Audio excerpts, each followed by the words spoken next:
주간 브리핑.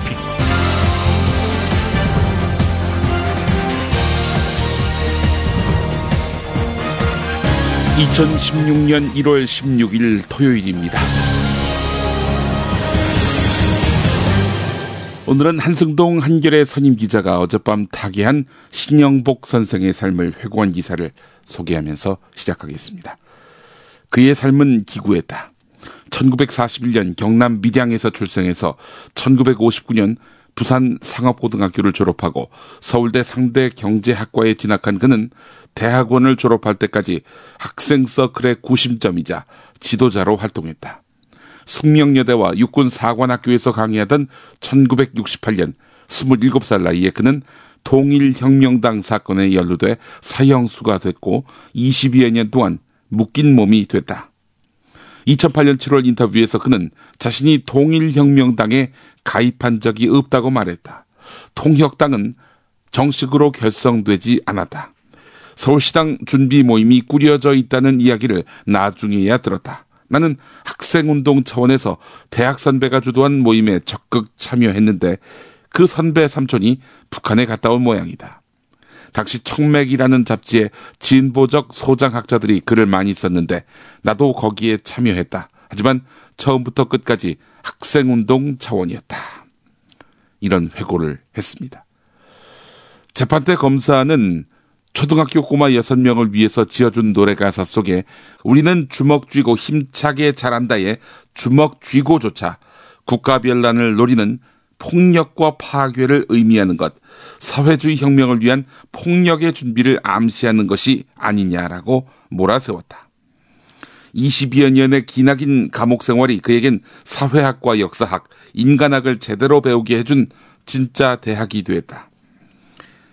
무기수로 감형된 뒤 1988년 특별 가석방으로 출소한 그가 평범할 수 없었던 체험과 깊은 성찰을 특유의 문장에 담아서 출간한 책 감옥으로부터의 사색은 커다란 사회적 반향을 일으키며 또 다른 신영복의 탄생을 세상에 알렸다.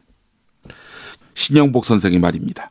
교도소라는 전혀 다른 상황에 내던져진 충격 속에서 어떻게든 당시 생각을 기록해 두면 언젠가 잃어버린 세월을 기억해내는데 도움이 될 것이라고 생각했지만 긴 글은 물론이고 짧은 글조차 통제된 지필 도구와 장소, 시간 등으로 여의치 않았다.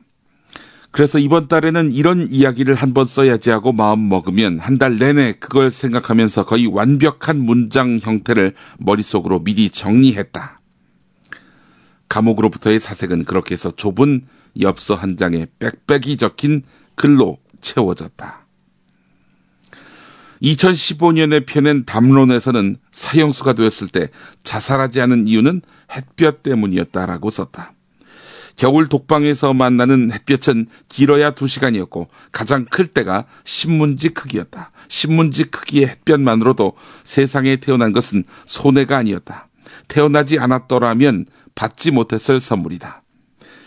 그것이 그가 죽지 않은 이유였다면 그가 살아가는 이유는 깨달음과 공부였다. 공부의 시작은 우리를 가두고 있는 완고한 인식들을 망치로 깨뜨리는 것이라며 머리에서 가슴으로 가는 여행이라고 공부를 정의했다. 하지만 그게 끝이 아니었다. 그 끝은 가슴에서 발까지 가는 여행이라고 신영복 교수는 강조한다. 그는 관계없이 인식도 없다라면서 관계를 통해서 자신과 주변을 바꿈으로써 세상을 바꿀 수 있다고 했다. 모든 존재는 고립된 불변의 존재가 아니라 수많은 관계 속에 놓여 있는 것이며 그러한 관계 속에서 비로소 정체성을 갖게 된다. 바꿔 말하면 정체성이란 내부의 어떤 것이 아니라 자기가 맺고 있는 관계를 적극적으로 조직함으로써 형성되는 것이다. 이런 말입니다. 87년 체제가 무너지고 보수 반동의 시대가 다시 시작된 2008년 인터뷰 때 그는 말했다. 20년 전 6.29 선언 이후의 민주화가 불완전하고 불철저하다는 생각을 했다. 그때 사회 변혁 과정에서 가장 중요한 것은 제대로 된 운동의 구심, 지도부를 만드는 것이라고 생각했다. 그 뒤 진보적 정당들까지 등장했지만 아직까지 우리 사회를 키워온 민주, 변혁 역량을 아우를 수 있는 탄탄한 구심체를 꾸리는 일은 미완의 과제로 남아있다. 이렇게 말했습니다. 그리고 우리 사회를 불철저한 민주화, 뿌리 깊고 완고한 보수적 구조, 국제금융자본의 진입과 수탈이라는 세 가지 개념으로 설명하면서 인조반정 이후 지금까지 서인, 또 서인 중의 노론, 이런 식으로 이어진 정치적 지배그룹의 교체가 한 번도 이루어진 적이 없다라고 말했다. 그는 김대중 노무현 정권도 언론과 자본, 법조, 사회문화적 토대를 장악한 강력한 보수 권력 집단으로부터 사실상 배제되고 소외당했다고 보았다. 그러면서 우리 사회 지배 엘리트 재생산 구조가 절대적으로 미국 의존적인 사실을 지적하면서 미국 위주의 신자유주의적 패권 질서에 우리 사회가 올인하는 것은 대단히 위험한 일이라고 말했다. 네, 대단한 통찰을 가진 신영복 선생, 어젯밤에 타계했습니다. 참 위대한 스승 한 분을 이렇게 잃었습니다. 정말 맛있다. 이 말 한마디면 모든 게 설명됩니다. 30년 전통 자연의 이로움을 담은 김치, 이담채 김치. 1544-4586 1544-4586. 술자리 많은 요즘 3차까지 달린 당신을 위한 필수품 전창걸의 새싹 땅콩차. 이제 속쓰림은 잊으세요. 070-8635-1288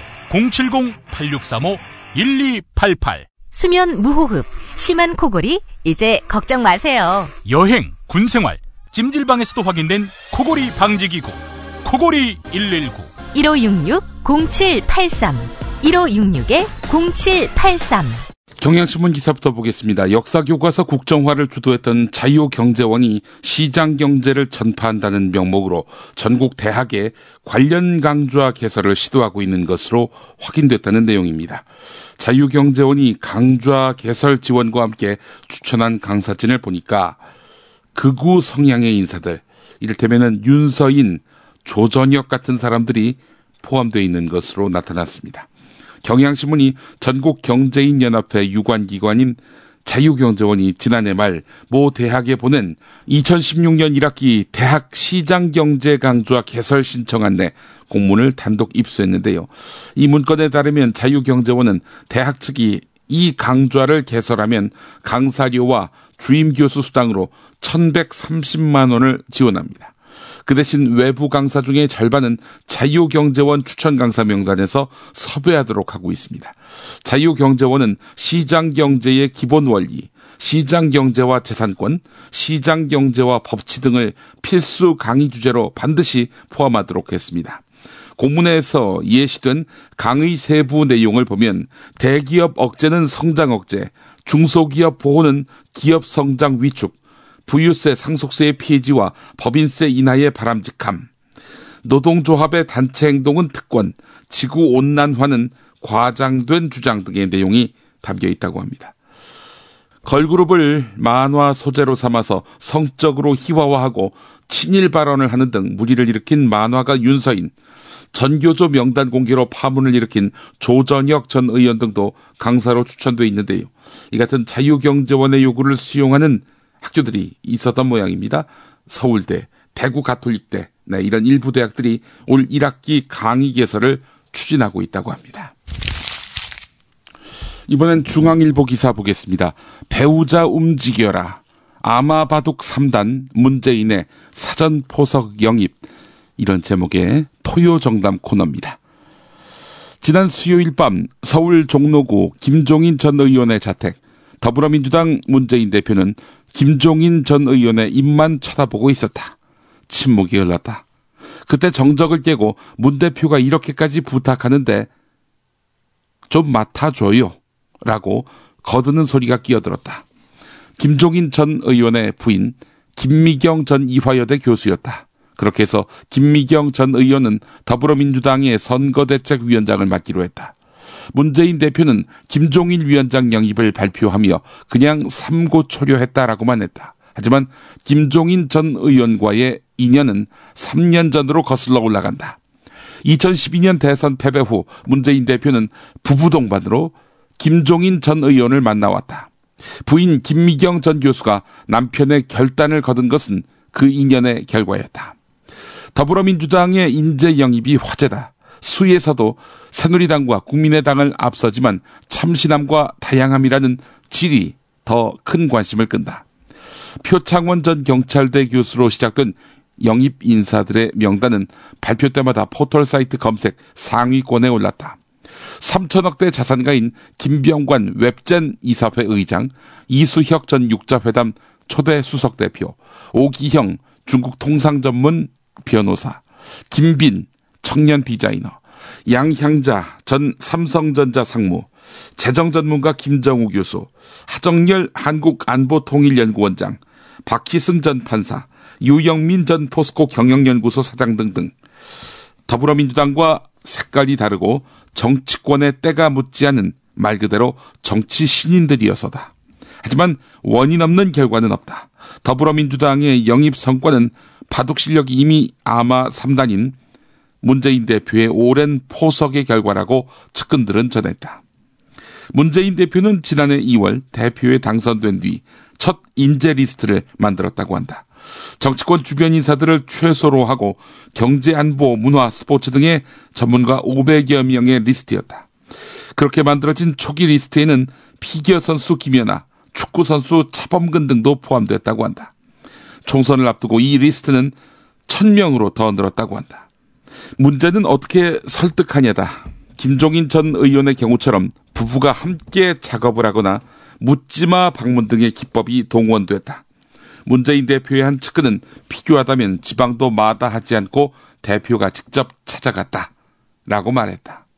화제의 영입자였던 고졸 여성 임원 양향자 전 삼성전자 상무도 당사자보다 남편이 결정적인 도움을 주었다고 한다.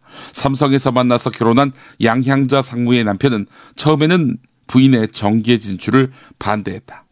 양향자 전 상무도 사랑하는 사람이 반대하면 못한다고 거절했다고 한다. 그러자 문재인 대표는 부부를 함께 만나서 끈질기게 설득했다.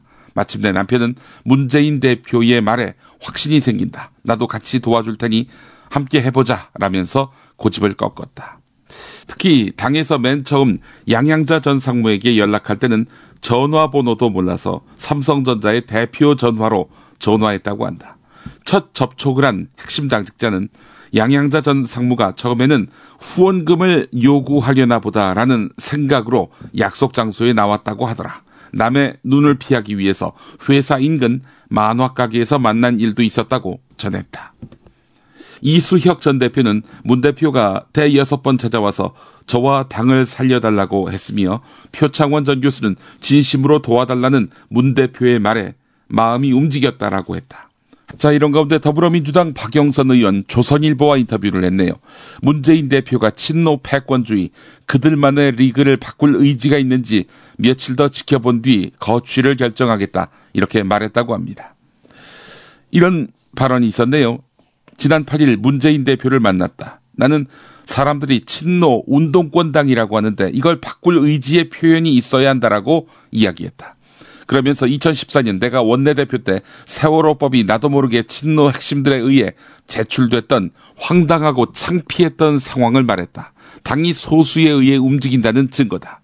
우리만 정보를 장악해야 하고 우리만 할 수 있다는 친노 패권주의 이야기를 했더니 문재인 대표가 아무 말도 하지 못했다. 괄호 열고 박영선 의원은 이 대목에서 울먹였다. 괄호 닫고. 친노 패권주의는 개선됐는가? 조선일보 기자가 물어보니까 문재인 대표 면담 후 얼마 안 돼서 탈당한 한 의원이 나를 만나서 문재인 대표가 사퇴하면 복당하겠다는 뜻을 전했고 이를 문재인 대표 측에게 전달했다. 그랬더니 문재인 대표 측에서 야권 통합 업무를 왜 박영선 의원이 하느냐는 핀잔만 들었다. 폐쇄적인 그들만의 리그는 여전하다. 네, 이런 얘기를 했습니다. 조선일보 기자에게 말입니다. 한겨레 이 기사도 한번 보겠습니다. 문재인 더불어민주당 대표가 물러설 자리를 찾고 있다는 것입니다. 김종인 선거대책위원장이 구원투수로 들어옴에 따라서 당의 위기 상황이 한숨 가라앉았고 안철수 의원이 이끄는 국민의당과의 경쟁에 대비해서 당의 전열을 새롭게 가다듬을 필요가 있다고 보기 때문이란 것입니다. 문재인 대표는 야권 대통합을 위해서 노력을 하고 있고 그 실현을 위해서 대표직을 내려놓는 계획을 갖고 있다. 이렇게 말했다고 합니다. 김종인 선거대책위원장도 문재인 대표가 사퇴하리라고 본다라고 못 박아 말했습니다. 문재인 대표가 말하는 야권 대통합은 안철수 의원의 국민의당, 천정배 의원의 국민회의는 물론 정의당까지 포함하는 개념인데요. 그러나 현실적으로 통합을 시도할 만한 대상은 국민회의뿐이라는 것입니다. 통합의 결실을 맺지 못하더라도 사퇴를 되돌릴 생각은 없어 보인다는 것이 한겨레의 분석입니다. 시점이 문제가 될 뿐인데 문재인 대표와 가까운 한 의원은 2월 설 때 더 이상 문재인이 물러나느냐 마느냐를 놓고 논쟁을 벌여서는 안 된다 이렇게 말했다고 합니다. 급격하게 식어가고 있는 호남의 민심 때문인데요. 설 때 귀향한 서울의 자식들이 고향의 정서에 영향을 받는 것을 최소화하기 위해서라도 국면을 전환할 필요가 있다는 것입니다. 호남 민심은 그래서 문재인 대표에게 최대 고민거리라는 것이죠. 문재인 대표는 그래서 돌아오는 화요일 새해 기자회견을 통해서 호남 민심에 대한 자신의 심경을 토로할 예정입니다. 참모들 사이에서는 기자회견 뒤 바로 광주로 내려가서 천변에 텐트라도 치고 성난 호남의 민심을 들어야 한다 이런 의견도 나오고 있는데요. 하지만 다른 쪽에서는 호남으로 호남의 문제를 풀 수 없다. 전체적인 선거 구도에서 가능성을 보이고 전국적인 민심을 얻고 난 뒤 광주를 찾아가야 광주 민심이 돌아선다는 의견도 우세해서 문재인 대표가 고심하고 있는 것으로 알려졌다는 그런 내용입니다. 재미있는 쇼핑몰. 그런데 실생활에 굉장히 유용한 쇼핑몰. 재미월드입니다. 어떤 제품이 있는지 궁금하시죠? 검색창에서 재미월드를 입력하세요. 재미월드. 참치의 맛은 좋은 참치가 좌우합니다. 구이동 대양 참치가 그렇습니다. 무한 리필에 더한 무한 감동. 직접 경험해보세요. 구이동 대양 참치 02-455-8087. 서울, 인천, 경기의 신축 빌라타임즈에서 알차게 전해드립니다. 튼실한 사진, 지도 정보에다 현장 답사 서비스, 허위 매물에는 100만원 보상까지. 빌라타임즈를 검색하세요.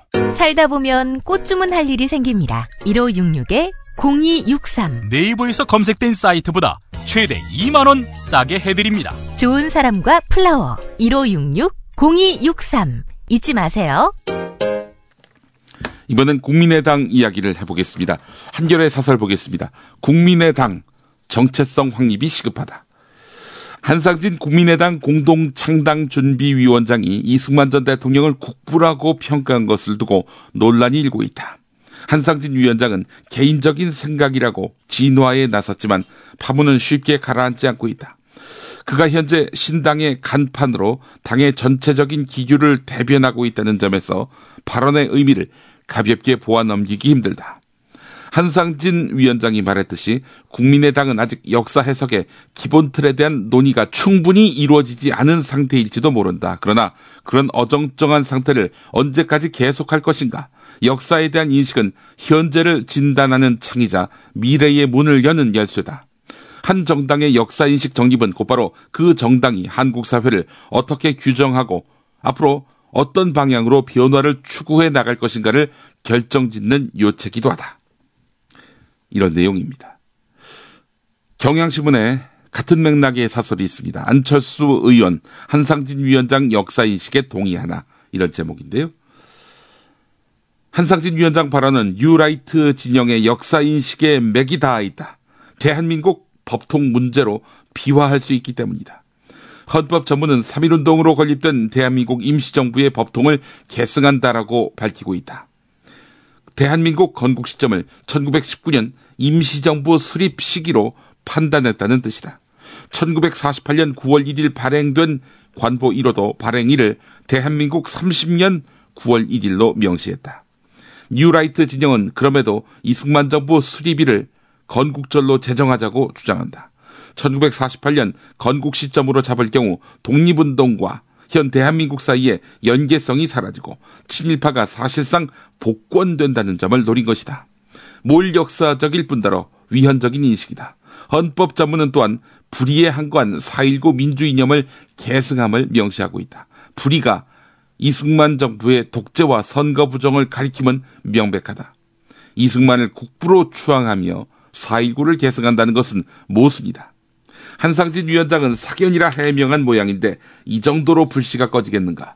천정배 의원 측에선 국민의당에 입당한 더불어민주당 출신 의원들에게 한상진 위원장 발언에 동의하는지 공개 질의했다. 국민의당 창당을 주도하는 안철수 의원의 입장 표명을 요구한 것이나 다름없다. 그렇지 않아도 안철수 의원은 역사인식과 관련해서 시비의 대상이 된 적이 있다.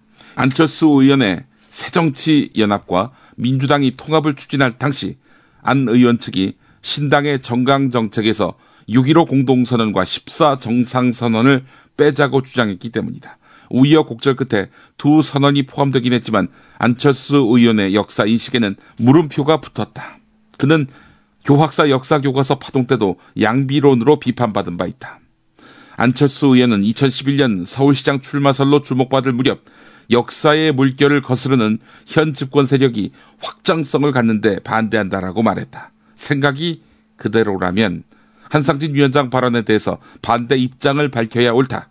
생각이 바뀌었다면 그 이유를 설명해야 할 것이다. 네, 이런 내용이었습니다. 이런 가운데 안철수 의원이 노무현 정부 때 청와대 정책실장을 지낸 김병준 국민대 교수의 국민의당 입당을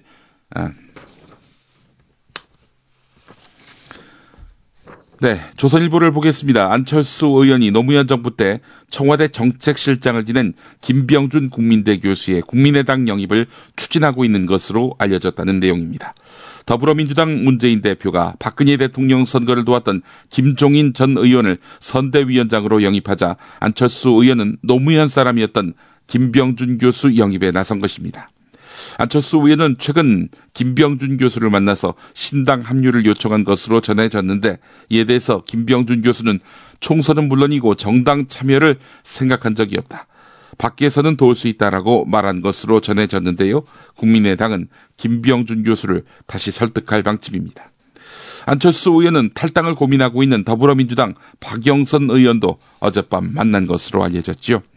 안철수 의원은 부산 지역의 오거돈 전 해양수산부 장관에게도 여러 차례 만남을 제안했지만 답을 듣지는 못하고 있습니다.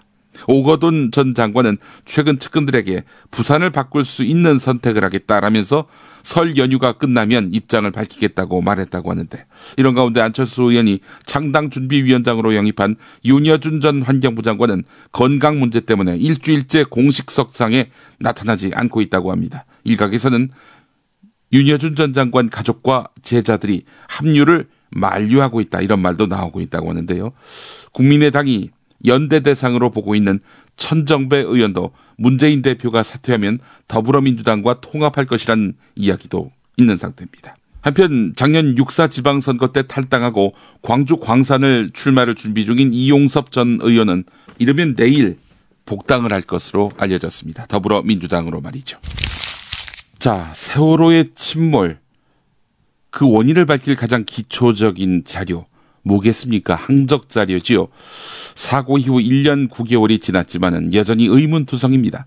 해양수산부가 세월호의 선박 자동 식별 장치를 토대로 공개한 항적, 그리고 침몰 전에 마지막 5분이 담긴 해군 레이더 기록, 또 사고 직후 가장 먼저 현장에 도착했던 둘라 에이스호의 레이더와 영상이 기록된 세월호 위치, 이게 다요 동일해야 하는데 다 다르다는 겁니다.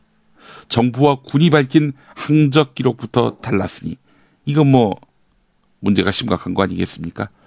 세월호와 관련된 거의 모든 영상을 샅샅이 훑으면서 진실의 조각을 맞춰 다큐멘터리 인텐션을 만들고 있는 김지영 감독, 정부와 군이 밝힌 세월호의 항적에 각각 나쁜 항적, 이상한 항적이라는 이름을 붙였습니다. 정부의 항적은 나쁜 항적, 군이 밝힌 항적은 이상한 항적, 이렇다는 얘기죠. 영화 좋은 놈, 나쁜 놈, 이상한 놈에서 따온 것입니다. 김 감독은 둘라 에이스호의 기록을 바탕으로 해서 진짜 항적인 좋은 항적을 추적해 왔는데 김지영 감독은 둘라 에이스호의 기록을 바탕으로 진짜 항적인 좋은 항적을 추적해 왔다고 합니다. 김 감독이 둘라 에이스호의 기록을 신뢰하는 이유는 세월호 후방 11km 지점을 운항하다가 세월호가 이상 변침을 시작하자 레이더상 위치를 기록했고 승객 구조를 위해서 사고 현장에 가장 먼저 출동해서 영상을 촬영했고 사고 직후 진도 해상관제센터가 통신망을 통해서 근처를 지나는 다른 선박들에게 세월호의 위치 좌표를 잘못 안내하자 이를 정정해 주기도 했기 때문입니다. 김지영 감독이 그래서 한겨레 TV 김어준의 파파이스에서 기기 오작동 혹은 은폐를 걷어낸 좋은 항적을 공개했습니다. 어젯밤 11시에 공개된 81회에서 말이죠. 김지영 감독의 집요함이 찾아낸 좋은 항적은 충격적입니다. 정부와 해군이 밝힌 항적과 달리 세월호가 사고 현장 부근 섬인 병풍도에 바짝 붙어서 운항했다는 것입니다. 김지영 감독 인터뷰에 응했던 생존자 최은수 씨는 세월호가 섬을 받아버리는 줄 알았다 이렇게 회상했다고 하는데요. 화물기사인 최은수 씨는 세월호 사고 이전 1년 동안 한 달에 3차례 이상 세월호 혹은 같은 항로로 운항한 오하마나호를 이용해서 제주도를 오간 경험이 있기 때문에 항로와 주변 풍경에 익숙한 편인데 사고 당일 세월호의 항로가 평소와 달랐다고 주장했습니다. 김지영 감독은 또 해경과 선원이 사고 직후 조타실에서 가지고 나온 의문의 물체, 이 물체가 음향을 이용해서 해심을 측정하는 에코사운더 기록지일 가능성이 있다 이렇게 의혹을 제기했습니다. 흰색의 사각 물체에 대해서 당사자인 박상욱 경장은 지난달에 있었던 세월호 참사 특별조사위원회 1차 청문회에서 기억이 나지 않는다 이렇게 말했었죠. 해경 쪽은 여전히 선원인지 몰랐고 승객으로 알고 구조했다는 답변으로 일관하고 있는데, 자, 그렇다면 이런 가설이 가능합니다. 섬은 물로 둘러싸인 땅이라서 물 아래에도 육지의 산맥 같은 것이 있습니다. 김지영 감독은 해군 레이더의 기록만 보면 세월호의 항적이 정말 이상하지만 둘라 에이소가 지목한 사고 현장으로 옮기고 여기에 해저 지형도를 겹쳐보면 물리적으로 설명이 불가능한 급격한 각도의 이동이 기록된 이상한 항적 지침마다 바다 밑에 산 혹은 산맥이 솟아서 수심이 낮다. 정말 상상하고 싶지 않은 가설이지만 거기에 세월호에 닻이 걸렸을 때 해군 레이더에 기록된 세월호의 이상한 움직임이 설명 가능하다 이렇게 말했습니다. 네, 이 기사가 직접적으로 얘기하지 않지만 세월호 고의적으로 침몰하기 위해서 수심이 얕은 곳으로 갔다. 그리고 닻을 내렸다. 이렇다는 얘기죠. 쉽고 빠르게 가라앉게 하기 위해서. 세월호 고의 침몰이 맞는다면, 아직은 가설입니다만은 세월호 고의 침몰이 맞는다면, 네, 세월호 진상규명을 반대하는 자들, 이 자들이 범인이 되겠네요. 김어준의 파파이스 주요 내용 요약해봅니다. 사고가 나와서 세월호가 이 항적을 묻기 위해서 이제 해경이 물었을 때 선수 방향, 그러니까 뱃머리 방향 어딜 바라보고 있습니다. 섬 쪽을 바라볼 때 첫날부터 오후부터 얘기하기 시작해요. 섬을 바라보고 있었다. 병풍도. 그 배가 앞머리가 네. 이 섬을 향하고 있었다가 두 사람의 공통된 네. 이야기고 거짓말이죠. 이게 거짓말이죠. 왜냐? 한 바퀴 돌았거든요. 근데 여기서 놀라운 일이 벌어진데 바로 그날 저녁 언론부터 이제 배포되기 시작하는데요. 이 선원들하고 거짓말과 딱 일치하는 정부 항적도가 공개됩니다. 선원들이 배가 섬을 봤어요. 정면으로 하고 진술을 하고 예. 정부 발표도 항적도가 나왔는데 배가 병풍도를 바라보고 있어요. 예. 이거는 거짓말이죠. 거짓말인데 각도까지 맞아요. 정선수 방향으로 보였다. 근데 여기서 핵심 포인트는 이겁니다. 네. 선원들은 정부가 그런 항적을 발표할지 어떻게 알고 이 거짓말을 했냐는 거예요. 네. CNN 방송에서, CNN은 본인들의 방송이 이런 역할을 할지를 몰랐을 거예요. 당연히. 그렇죠. 본의 아니게. 네. 병풍도 여기 있는데 배 머리가 여기 있어요. 배꼬리가 일로 향하고 있다고. 다르잖아. 정반대하냐. 그 당시 이제 여기 영상을 공급한 그 배가 둘라에이스라고 그러니까 세월호가 그 선장님이 둘라에이스 선장님이 세월호가 사고 나는 순간을 레이더로 다 목격하셨고, 그리고 제일 먼저 구조를 가서 그때 배에 타고 있던 선원이 스마트폰으로 다 찍어버린 거예요. 거기서 이 선원들의 거짓말과 일치하는 정보 각도가 완전 거짓이라는 게 완전히 탄로가 났죠. 더 중요한 것은 선원들이 그런 거짓 항적도가 나올 걸 미리 알고 거짓말 첫날부터 했다는 거예요. 그쵸? 에코 사운드. 수심 측정기라고 하죠. 쉬운 말로. 수심을 재는 그 측정기. 그러면 이제 다시 의문이 생긴 겁니다. 그걸 수심을 측정한다고만 생각하고 있었어요. 그래서 지형과 관련이 있구나. 근데 그걸 언제 사용하냐를 항해사 선장들한테 물어봤어요. 우리는 배를 모르니까. 투명할 때 쓴다고 하시죠. 이게 투명가 뭔가 했더니 앵커를 내릴 때 쓰는 거랍니다. 일반적으로 항해를 할 때, 그럼 법적으로 항해할 때 항상 켜야 되는 겁니까? 라고 이제 질문을 드렸는데, 선장님과 항해사들이, 아니, 그걸 왜 켜냐고 계속. 왜냐하면 이렇게 항해를 할 때는 자기가 아는 코스고 깊은 데로만 다니니까 이거 켤 일이 없는 거예요. 그러다가 항구나 이런 데 가갖고, 앵커를 내려야 되는데 깊이를 잘 모르거든요. 해도가 정확하지는 않으니까 종이 해도가. 그러니까 밑에 내 앵커가 잘 내려갖고 이쯤에 잘 걸릴 수 있나를 보기 위해서 이 에코 사운드를 탁 킨대요. 그때만. 뭔가 연결되지 않습니까? 이 에코 사운드는 앵커를 내릴 때 쓰는 거지 운행할 때 쓰는 게 아니래요. 왼쪽 앵커의 색이 오른쪽 앵커 처음에 출항할 때는 새카맣게 아주 잘 닦인 앵커였는데 이때 보면 다시 나타난 앵커를 보면 약간 황갈색으로 변색이 돼 있어요. 그래서 저는 이거 머드가 묻었을 거라고 제가 확신을 했었죠. 해저 지형이 진흙 끈적끈적하거든요. 이거는 나중에 요 시간대 사이에 앵커가 끌어올려진 거 아닌가? 앵커가 사용된 거 아닌가? 이런 의문을 제기한 적이 있었죠. 그래서 이걸 모아서 재구성을 해보자면 앵커가 걸릴 만한 지형들을 따라왔어요. 그리고 실제 이렇게 획 꺾인 부분들은 배가 어떻게 저 큰 배가 회전 각도를 넘어서는 움직임이 있네. 앵커가 걸렸을 가능성. 배가 쭉 가다가 틱 한 거죠. 여기서 또 가다가 틱 한 거예요. 라는 가능성이 우리는 보지 못했으니까. 하지만 한우 사고를 집어넣고 24시간 팔팔 끓인 곰탕, 연지연 곰탕. 어린이부터 노인까지 누구나 좋아하는 건강식 연지연 곰탕. 택배로 신청하시려면 010-7252-1114. 전국 방방곡곡 최고의 먹을거리를 모았습니다. 여기저기 가지 마세요. 팥가게면 됩니다. 팥가게에서 구매하시면 대한민국 농촌기업을 살린답니다. 팥가게, 인터넷에서 팥가게를 검색하세요. 팥가게. 불연 세력과 싸우다가 미사 도중에 총에 맞아 세상을 떠났습니다. 희망의 예언자 오스카 로메로. 스코트 라이트가 쓰고 김군수가 번역한 희망의 예언자 오스카 로메로. 아르테에서 나왔습니다. 김용민이 전해드리는 조간 브리핑. 이른 아침 조간신문 핵심 기사를 훑어보는 시간, 김용민의 조간 브리핑. 월요일부터 토요일까지 매일 오전 7시대에 업데이트됩니다. 뉴스뿐 아니라 그 안에 숨은 맥락도 짚어드립니다.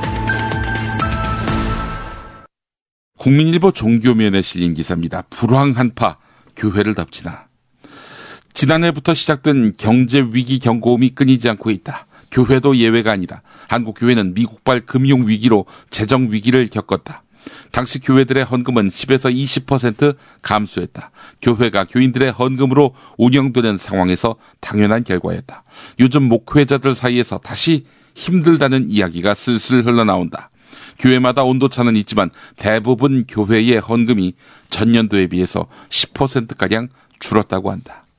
오정인 목사가 심우하는 사랑의 교회, 전병욱 목사가 담임을 맡고 있는 홍대 새교회가 소속된 대한예수교 장로회 합동교회들의 경우 2년 전까지 10% 헌금이 감소했고 지난해에는 20%까지 줄어들었다는 말이 들린다.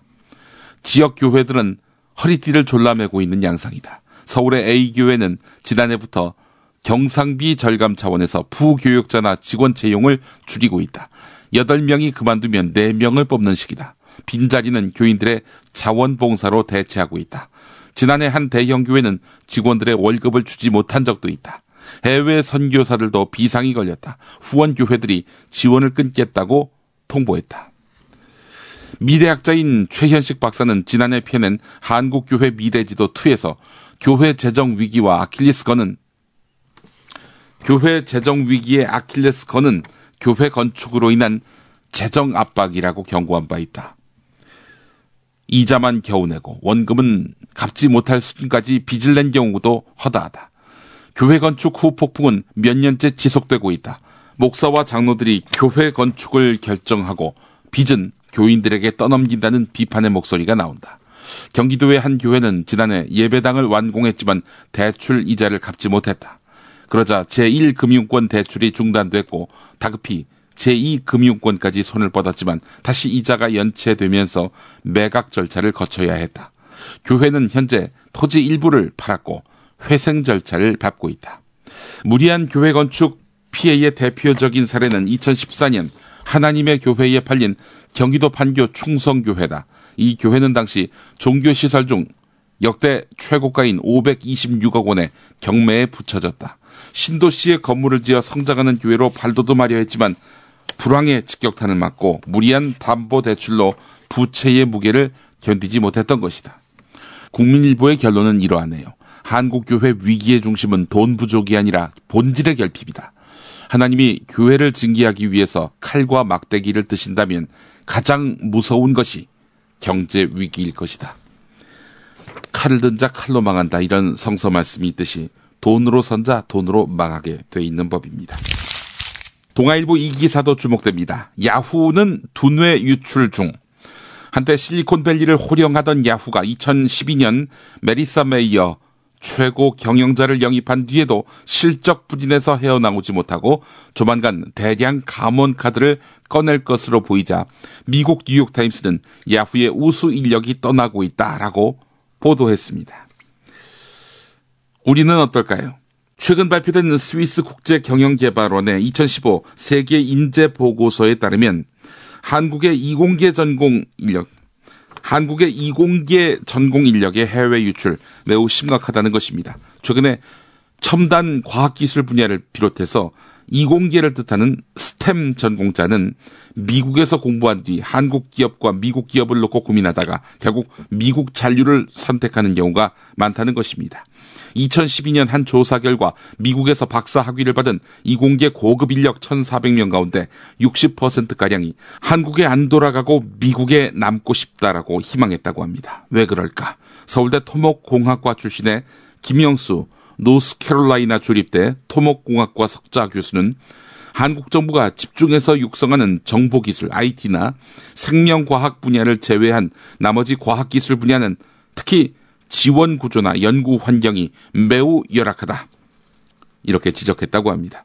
고려대 물리학과 출신인 서은숙 메릴랜드대 물리학과 교수도 한국의 획일적이고 개성을 존중하지 않는 문화가 과학자들과 맞지 않은 부분이 있다라고 말을 했다고 합니다. 남과 다르게 남들이 하지 않는 분야를 연구해야 과학적 혁신이 이루어지는데 한국에서는 이에 대한 관용이 부족하다는 설명입니다.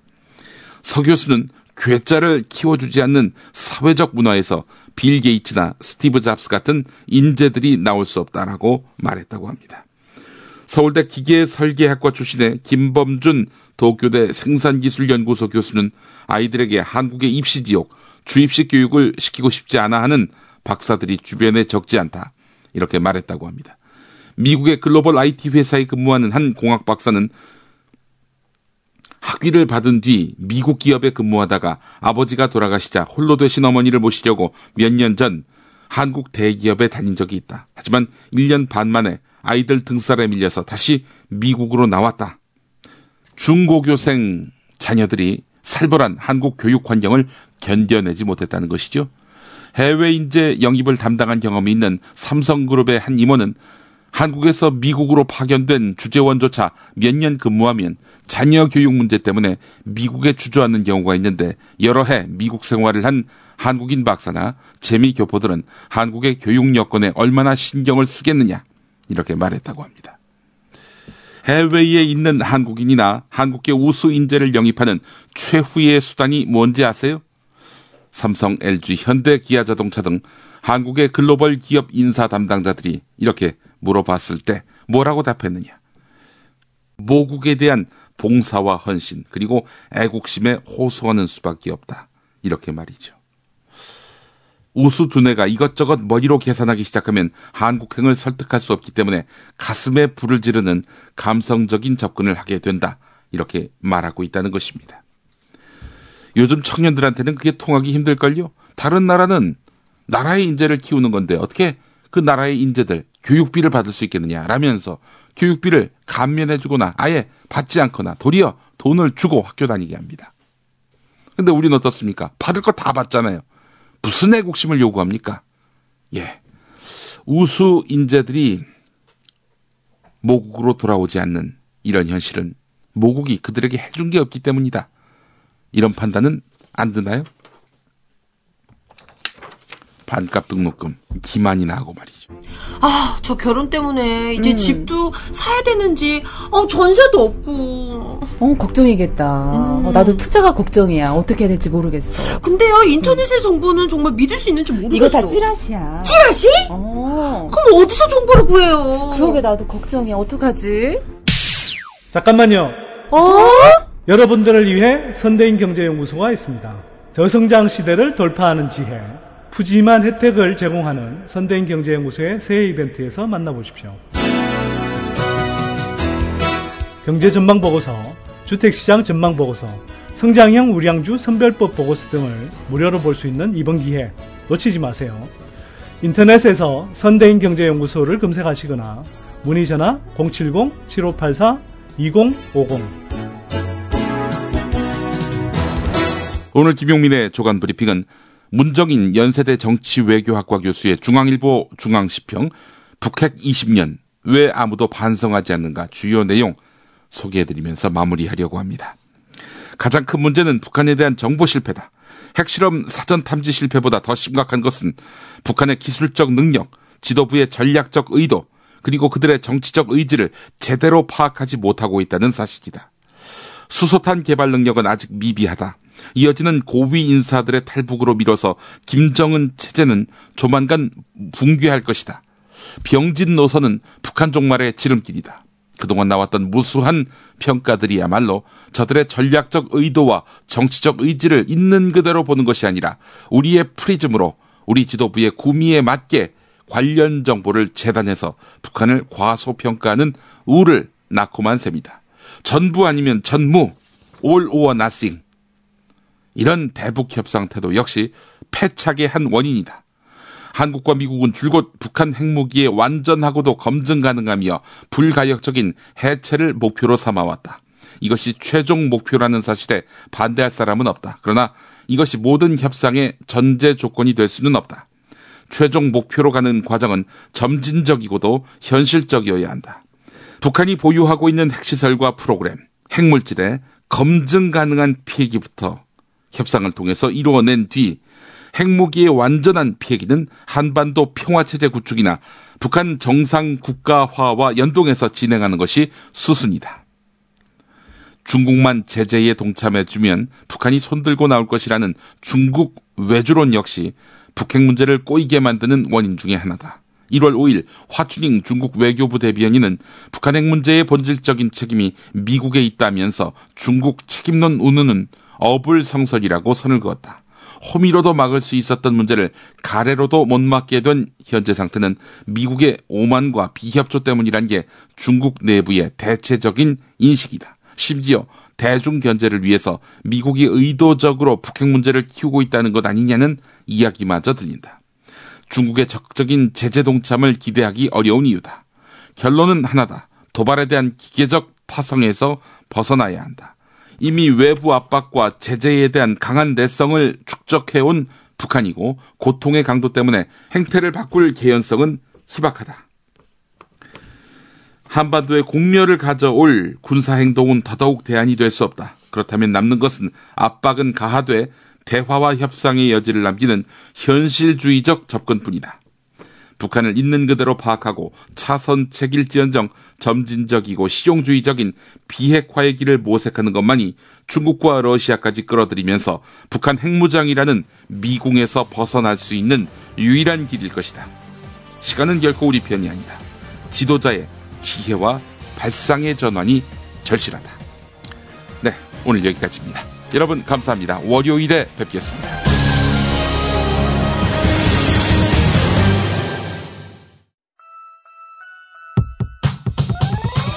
이번 방송 괜찮았나요? 작별의 여운 이렇게 표시해주세요. 다운로드하기, 댓글 달기, 구독하기, 별점 주기. 더 좋은 방송 만들어달라는 약속? 이렇게 응원해주세요. 다운로드하기, 댓글 달기, 구독하기, 별점 주기. 기억하셨죠? 다운로드하기, 댓글 달기, 구독하기, 별점 주기.